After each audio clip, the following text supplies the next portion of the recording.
Systemic fungi. Systemic fungi पर जनाब question आ जाता है बिल्कुल प्रॉफ में। सिस्टेमिक माइकोसिस, सिस्टेमिक माइकोसिस हम इसे कहते हैं। सबसे पहले पता होना चाहिए नाम अगेन, ठीक है। What are the various fungi which causes this systemic mycosis infections, ठीक है। ये कौन सी हैं सिस्टेमिक? अच्छा, मतलब क्या है सिस्टेमिक का? ये हमने पहले किए थे ना, हमने कुटेनियस किए थे, तो वहाँ हमने कहा था they only affect the keratinized tissues of the skin, hair and nails. They will not affect the body otherwise, only the superficial infection of the skin, hair and nails. But here we are saying that's why they're called they call the cutaneous mycosis, ठीक है। रुक जाओ mobile ji. systemic mycosis, no, systemic mycosis means these are the fungi which involve the body now, ठीक है। अब body की involvement इसमें आ गई सिस्टेमिक माइकोसिस में, ठीक है। बहुत लंबे लंबे लिखे हुए हैं बुक में, तो इनकी मोटी मोटी मेन बातें जो हमें पता होनी चाहिए कंसेप्चुअल, वो आपको बता देते हैं, ठीक है। No, the most important of this systemic mycosis are number 1 the Histoplasma capsulatum, ठीक है, जो बहुत ज़्यादा प्रॉफ में आता है, वेरी वेरी इंपॉर्टेंट, अभी इस साल भी आया हुआ था, ठीक है। और लोगों ने गलत करा हुआ था, क्यों गलत करा हुआ था वो मैं आपको भी बताती हूँ, ठीक है। Histoplasma capsulatum. Then the second most important one is Coccidioides, Coccidioides immitis. मुश्किल पुट्ठे पुट्ठे नाम है इनके पास, अब क्या करें। हिस्टोप्लाज्मा कैप्सुलेटम, कॉक्सीडियो आयोडिस इमिटिस, फिर एक इसी का भाई है पैराकॉक्सीडियो आयोडिस, तो और फिर है एक चौथा वाला ब्लास्ट्रोमाइसिस। Now, first of all, the 4 fungi in our syllabus that causes the systemic mycosis. Systemic mycosis means now the infection will affect the inside the body, ठीक है। बोन को, ब्रेन को, स्प्लीन को, आपके लंग्स को, will affect these areas, ठीक है। And the most important ones, they are the histoplasma capsulatum, coccidioides immitus, paracoccidioides and blastomyces. First of all, you should know the names of these 4, ठीक है। और सबके सब are very very important. Obviously the most important one is the Histoplasma capsulatum, but the other 3 are not the less important, they are also very important. इनका एक mixed question आया था prof में अभी इस साल, मैं आपको भी बताती हूँ कि वो क्या था, ठीक है। No no, what are the basic characteristics of them, ठीक है। बेसिक कैरेक्टरिस्टिक्स एक तो इनके ये हैं कि दे आर द डायमॉर्फिक, ठीक है। छोटी छोटी टर्म्स हैं। Dimorphic means they exist both in the forms of moulds and yeast. Inside the body, they are in the form of yeast, except coccidioides. Coccidioides in the body is in the form of spherules, ठीक है। There is just various terms, ठीक है। The dimorphic means that inside the body they are in the form of yeast, while in the environment they are in the form of molds. ये बड़ी important बात है, ये पता होनी चाहिए, ठीक है। तो we will start from the Histoplasma capsulatum. Histoplasma capsulatum, इसको प्रॉफ में जो है ना वो एग्जाम में वो इस तरह भी लिख सकते हैं, H dot capsulatum, Histoplasma capsulatum. तो the most important thing about the Histoplasma capsulatum that is obviously in the environment is the in the form of moulds. ये बड़ी अच्छी आपकी बुक में तस्वीरें बनी हुई हैं, यूं करके ऐसे करके उन्होंने बनाए हुए हैं, यूं करके, ठीक है। The spores they are also called the conidia, जो इसके स्पोर्स होते हैं फंगाई के, they are also called conidia, ठीक है। और ये 2 किस्म के हैं इसमें हिस्टोप्लाज्मा कैप्सुलेटम में। The larger ones they are called the macroconidia and the smaller ones they are in the form, they are called microconidia. So in the environment they are in the form of macroconidia and microconidia. In what type of environment these molds of histoplasma capsulatum are present?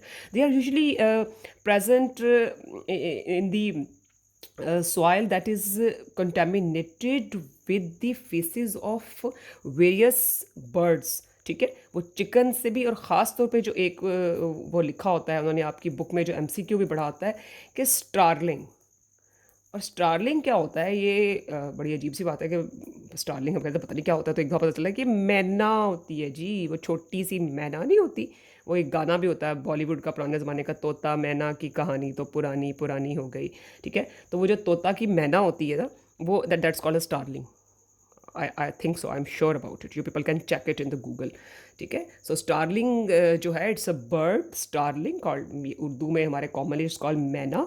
तो उसकी जो वो faeces से contaminated soil है ना, उनमें बड़ा जी histoplasma capsulatum जो है होता है। ठीक है, फिर बैट्स में, कहाँ मैना कहाँ चमगादड़, और बैट्स इन्फेस्टेटेड ग्वानोज में। ठीक है, तो कोई बैट्स किसी केव में है, उस केव की कुछ लोगों ने सफाई की है, ठीक है, तो वो इसको इनहेल कर सकते हैं। फिर चिकन की भी ड्रॉपिंग्स में वो, मतलब ऐसी सॉइल जो कंटेमिनेटेड है with histoplasma capsulatum spores, Conidia, when you inhale it, when you will inhale it, you will get infected. But now when you inhale it, now inside the body, outside the body, in the environment, it is in the form of mold, but inside the body, it is in the form of, ये बहुत important part है, it is in the form of budding yeast cells within the macrophages। ठीक है जी, ये बहुत बहुत बहुत important बात है। बडिंग ये cells within the macrophages. तो if this is a macrophage, तो ये उसके अंदर इस तरह करके बडिंग ये सेल्स होंगे। दे आर द बडिंग ये cells within the macrophages. And some bad examiner, sorry to say, this year there was a scenario that there is a patient suffering from tongue ulcers। ठीक है, usually जो immuno compromised patients होते हैं उनमें ज़्यादा ये infections अगर करेंगे, तो इम्यूनो कॉम्प्रोमाइज्ड पेशेंट्स में histoplasma capsulatum can call the tongue ulcers. ठीक है, टंग में वो अल्सर्स कर सकते हैं। बाकी ये यूजुअली जो है ये लंग्स में इन्फेक्शंस करेंगे जी। ठीक है, लंग्स में करेंगे, लंग्स में कर देंगे, स्प्लीन में आपके कर देंगे, क्योंकि ऑब्वियसली वो उधर जो है वो मैक्रोफेजेस की इन्वॉल्वमेंट जहाँ जहाँ होगी। ठीक है, लंग्स में हो जाएगी, आपकी स्प्लीन में हो जाएगी इनकी इन्फेक्शन हिस्टोप्लाज्मा कैप्सुलेटम की। पर जहाँ कहीं भी होगी, ये जिधर कहीं भी होगी, it will cause, ठीक है, there will be आपकी, when you will take the tissue specimen, in the tissue specimen what you will visualize the budding yeast cell within the macrophages. But that examiner gave the scenario that there is a patient, there are ulcers on the tongue of the patient, and the specimen from taken from that shows the budding yeast cells, intracellular budding yeast cells। ठीक है, intracellular budding yeast sales. तो क्या किया था लोगों ने इसको जज्बाती होकर धड़ाधड़ जो है जी वो कैंडिडा लिख दिया। ठीक है, तो अगर पूरे पंजाब में अगर 6000 MBBS स्टूडेंट है, तो आई थिंक शायद 3000 लोगों ने उसको कैंडिडा लिखा हुआ था, और 3000 ने histoplasma capsulatum half by half चल रहा था। जब हम चेक कर रहे थे सारे जितने लोगों के पास भी ये क्वेश्चन था, तो वो कहते थे कि आधे पेपरों में जो है ना, मतलब एक लॉट में अगर 50 पेपर्स हैं तो 20-22 ने हिस्टोप्लाज्मा लिखा हुआ है, 20-22 ने कैंडिडा। बेटा कैंडिडा जो है, they obviously they are the budding yeast cells, but the Candida is never intracellularly present. Candida is just present as, उसे ओरल थ्रश कहते हैं। ओरल कैविटी के अंदर वो कोई टंग पे अल्सर्स नहीं बनाएगा। ठीक है, कैंडिडा की इन्फेक्शन से क्या होता है कि वो एक वाइटिश सी लेयर आपकी ओरल कैविटी में, आपकी ज़ुबान के ऊपर, ओरल कैविटी के ऊपर, ठीक है, that layer is called thrust. And they, और वो वहाँ से स्पेसिमन लेके जस्ट सिंपल आप ग्राम स्टेनिंग कर लें तो आपको नजर आएंगे budding yeast cells. But here in the Histoplasma capsulatum the budding yeast cells are present intracellular. ठीक है, intracellular, and these tongue ulcers, they are also present in the immunocompromised patients. Otherwise it will just affect the lungs, and it will affect your spleen, it will affect your liver. ठीक है, these areas will be involved, and there will be also the granulomas, the mighty granuloma, very very important university question। ठीक है, तो ग्रैनुलोमाज होते हैं आपके, जितनी ये इन्फेक्शंस हैं ना, हिस्टोप्लाज्मा, कोक्सीडियोइडस, पैराकोक्सीडियोइडस, ब्लास्टोमाइसिस, इन सब में there is formation of granulomas. ठीक है, क्रोनिक ग्रैनुलोमेटस इन्फ्लेमेशन होती है। So Histoplasma capsulatum is in the form of mould in the environment. ठीक है, बैड इन्फेस्टेटेड ग्वानोज में, स्टारलिंग की वो फीसिस से कंटेमिनेटेड सॉइल में, there will be its micro and macroconidia will be present, they will be inhaled, and when they will be inhaled, the inside the body they will be present in the form of budding yeast cells within the macrophages। ठीक है, और क्या हो जाएगा, साथ में ग्रेनुलोमास बन जाएंगे। ठीक है, तो इसकी भी डायग्नोसिस में क्या कर लेंगे, एक तो जी स्किन टेस्ट इन सब की डायग्नोसिस में होती है, और in skin test usually means कि देर इज कौन सी इम्यूनिटी है इनमें भी, there is role of cell mediated immunity. ठीक है, सेल मीडिएटेड इम्यूनिटी पता है ना, हेल्पर टी सेल्स और cytotoxic T cells, type 4 hypersensitivity reaction. So there is a role of cell mediated immunity in all the fungal infections, and especially in these systemic mycosis infections. Then obviously the histopathological specimens will be taken, the biopsy specimens will be taken, and the budding yeast cells will be present. Then the certain serological reactions can also be done. ठीक है, तो कुल मिला के this is all about the Histoplasma capsulatum. The most important points about the Histoplasma capsulatum are only these ones. ठीक है, अच्छा, अब आई बात आगे, साथ ही हम इधर ही कर लेते हैं ताकि कंपैरिजन में याद रहे। कोक्सीडियो आइडिस की हम बात कर रहे थे, तो जो कोक्सीडियो आइडिस इमिटिस है, इसमें एक एमसीक्यू बस बड़ा इंपॉर्टेंट होता है। वो ये होता है कि ये एनवायरनमेंट में, obviously we are saying that they are present in the form of moulds, तो वो यूं करके होते हैं, आर्थ्रोस्पोर्स होते हैं इसके। ठीक है, ये बड़े खूबसूरत से करके यूं करके आपकी बुक में तस्वीर भी बनी हुई है। They are the arthrospores. इनके स्पोर्स को क्या कहते हैं, आर्थ्रोस्पोर्स। ठीक है जी, आर्थ्रो वो थे ना मैक्रोकोनिडिया और माइक्रोकोनिडिया, ये है आर्थ्रोस्पोर्स। और इनसाइड द बॉडी जब वही आप इनहेल कर लेंगे, वही आपकी इन्फेक्शन जो है वो लंग्स में होती है, और ज़्यादा इसमें बोन में होती है और ब्रेन में होती है, मेनिंजाइटिस भी कर देते हैं। ठीक है, लेकिन ऑब्वियसली जब इनहेल करते हैं तो इनिशियल लियंस जो है वो इन सब में वो लंग्स में ही होंगी। ठीक है, लेटर ऑन फिर जो है वो इसमें बोन और ब्रेन्स में होंगी, और हिस्टोप्लाज्मा कैप्सुलेटम में ज़्यादा स्प्लीन में और लिवर में होंगी। ठीक है, और वो भी ऑब्वियसली इम्यूनो कॉम्प्रोमाइज अगर पेशेंट होंगे तो उनमें ज़्यादा होती हैं, अदरवाइज वो जस्ट लंग्स में आपके कुछ रेस्पिरेटरी इश्यूज़ होंगे, कोई ज़्यादा इम्यूनो कॉम्पिटेंट जिनकी अच्छी सेल मीडिएटेड इम्यूनिटी है उनमें ज़्यादा इशू ये नहीं कॉज कर सकते। जी, आर्थ्रोस्पोर्स इनहेल होंगे, ये भी इन्वायरमेंट में होंगे, सॉइल में होंगे, but in side the body there is formation of spherules, doubly refractive bodies, and inside there are called the endospores. ठीक है, सेक्सुअल और ये सेक्सुअल स्पोर्स होते हैं। Never ever again confuse them with the spores of the bacteria. Bacteria के spores सिर्फ क्लॉस्ट्रीडिया और bacillus जो होते हैं, बैसिलस एंथ्रासिस, क्लॉस्ट्रीडियम टेटनाई वगैरह उनमें होते हैं, और वो हार्डी स्ट्रक्चर होते हैं, सर्वाइव करते हैं। ठीक है, वो उनका रिप्रोडक्शन से कोई ताल्लुक नहीं होता। But in as far as the fungi are concern, they are the spores, they are the their organ of the reproduction. ठीक है, so yes, this is what is, it is called spherule. ये spherule है, और ये स्फीर्यूल के अंदर आपके endospores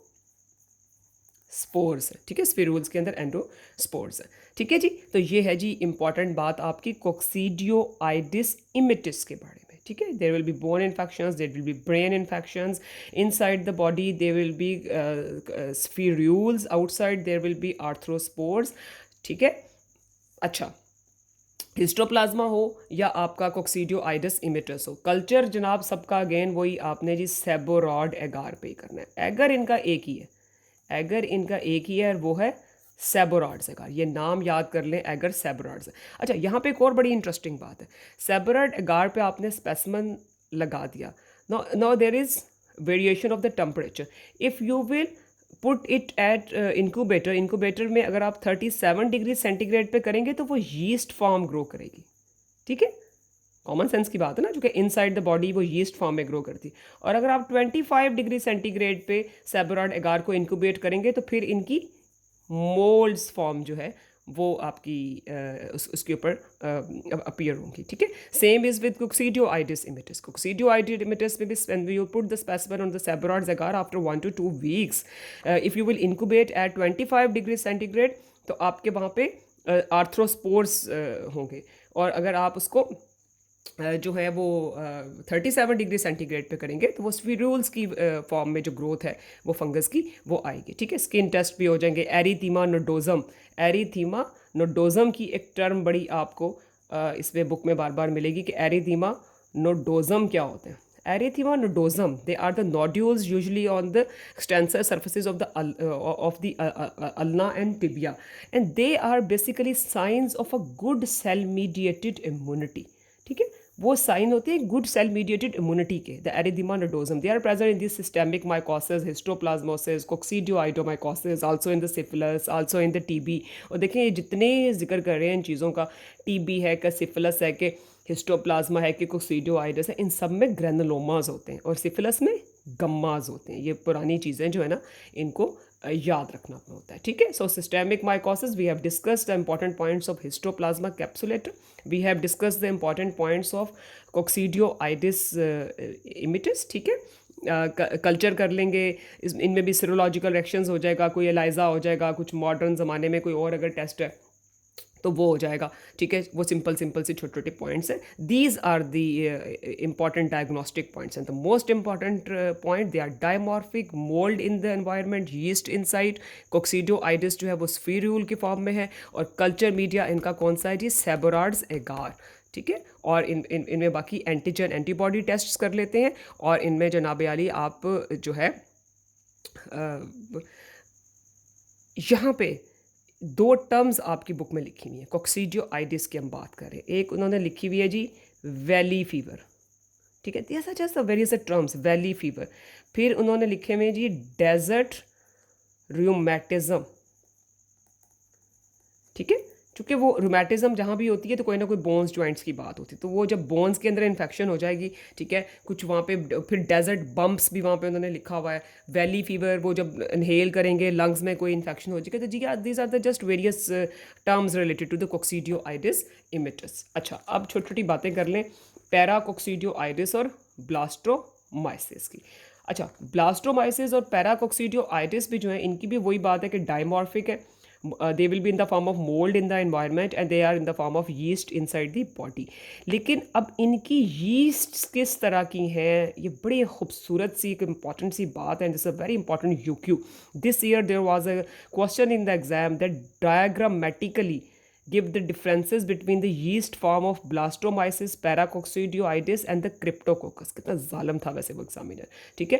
तो here was the importance of who attended the lecture and who just don't give a damn कि टीचर बेचारा क्या बता रहा है, ठीक है। तो जिन बच्चों ने लेक्चर अटेंड करा हुआ होता है, तो वहाँ पर जो है मैं बोर्ड पर हमेशा इन तीनों को अलग से करके बताती हूँ, ठीक है।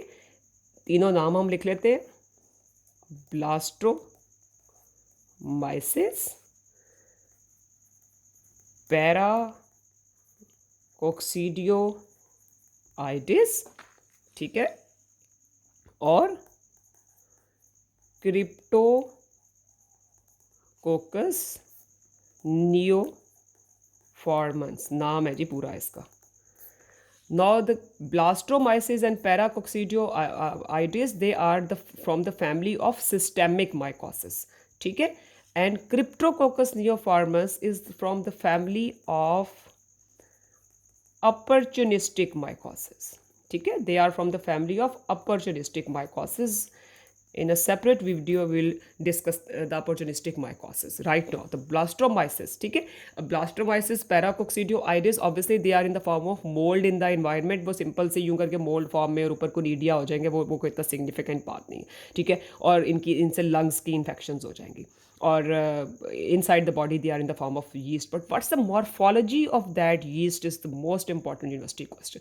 Blastomyces inside the body in the form of yeast, there is a single bud, it's broad based bud with doubly refractory border। ये है जी ब्लास्टोमाइसिस की यीस्ट, और लिखना भी है आपने वहाँ पे कि इसमें है ब्रॉड बेस्ड बड। बहुत इंपॉर्टेंट क्वेश्चन है बेटा, बहुत SCQs और MCQs हैं। आपको कितनी बार मैंने एग्जाम बताया है क्लासरूम में भी कि एक एक नंबर बड़ा अहम होता है बेटा। अच्छा, पैराकोक्सीडियोआइडिस ब्राजीलियंसिस, आई थिंक इसका पूरा नाम है, बड़ी खूबसूरत करके ये यूं करके यीस्ट विद मल्टीपल बर्ड्स ऐसे करके, वो उन्होंने इसको लिखा हुआ है आपकी बुक में कि वो शिप की व्हील की फॉर्म में, ठीक है, कि वो व्हील ऑफ द शिप, ठीक है, व्हील ऑफ शिप, टाइटैनिक याद है? वो टाइटैनिक में वो जो बाबा बेचारा आखिर में यूं करके तो यूं करके तो यूं करके फिर वो बेचारे मरमरा गए थे। तो वो जो आपका जो बहरी जहाज़ का जो व्हील है, इट इज़ इन, ये बिल्कुल उसकी तरह की है। और क्यों, कौन है ये? पैराकोक्सीडियोआइडिस की yeast, multiple birds, a single yeast with multiple bird, है वो एक ही और उसके ऊपर उसकी मल्टीपल बर्ड्स है। ब्लास्टोमाइसिस की कैसी है? ब्लास्टोमाइसिस की है जी आपकी single bird with broad base, ठीक है। और जो क्रिप्टोकोकस नियोफार्मन्स है which is an opportunistic mycosis, it exists only in the form of yeast.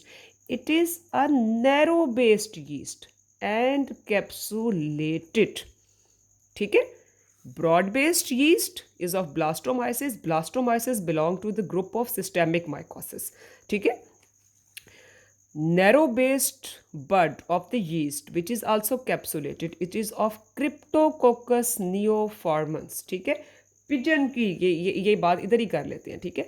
Pigeons बेचारे मासूम से कबूतर, पिजन्स की फीसिस की से कंटेमिनेटेड जो आपकी सॉइल है उसमें से इनहेल करते हैं तो ये क्रिप्टोकोकस नियोफॉर्मन्स की इन्फेक्शन हो जाती है, मेनिनजाइटिस, ठीक है। मेनिनजाइटिस जनाब हो जाता है, लेकिन किन में? एड्स वालों में। हेल्दी लोगों में नहीं होगा, एड्स वालों में it will cause the meningitis. बहुत कॉमन, ये बहुत बहुत इंपॉर्टेंट यूनिवर्सिटी क्वेश्चन है, ठीक है। और इसमें एक टेस्ट होता है जिसे कहते हैं इंडिया इंक टेस्ट। और यहाँ पे बड़ा पूछ लेते हैं एग्जामिनर कि इंडिया इंक क्या होती है। भाई इंडिया इंक सिंपल जो फाउंटेन पेन में जो स्याही भरते हैं, that's called the India ink. तो CSF जो है पेशेंट का, उसमें एक ड्रॉप ऑफ इंडिया इंक डालें तो उसमें क्या होता है कि आपको यूं करके कैप्सूलेटेड, कैप्सूल यूं करके हेलो सा नजर आएगा, जो कि कैप्सूल से एंटर तो नहीं हो सकेगी ना वो जो इंक है। तो India ink is use to colour the background ना, टू स्टेन द बैकग्राउंड, और आपको बडिंग यीस्ट सेल नजर आएंगे इंडिया इंक के ऊपर, ठीक है। So this is the difference between the yeast forms of blastomycosis, paracoccidioides और क्रिप्टोकोकस। ये था जी हमारा हिस्टोप्लाज्मा, जो in the form of macroconidia and microconidia in the environment and in the form of budding yeast cells within the macrophages. Intracellular budding yeast cells are the hallmark of histoplasma capsulatum. और कोक्सीडियोआइडिस इमिटस में, environment में, we have the arthrospores. Inside the body there will be spherules, and spherules are आपके जो है वो अंदर they are filled with the endospores. And the specialised culture media use to grow the fungi, they it's called the Sabouraud's agar. So never ever to miss this in the prof, that will there you will use the Seborrheids agar and all these hallmarks in the diagnosis. You will have to write all these characteristics in the environment. They are in the form of mold inside the body. They are in the form of yeast, in the form of spherules, in the form of this broad-based bud, a yeast with multiple buds. ठीक है, फिर serological reactions you can check the antigens, you can check the antibodies, there will be ELISA, there will be PCR test, there will be skin tests, ठीक है। और ये सब था हमारा सिस्टेमिक माइकोसिस।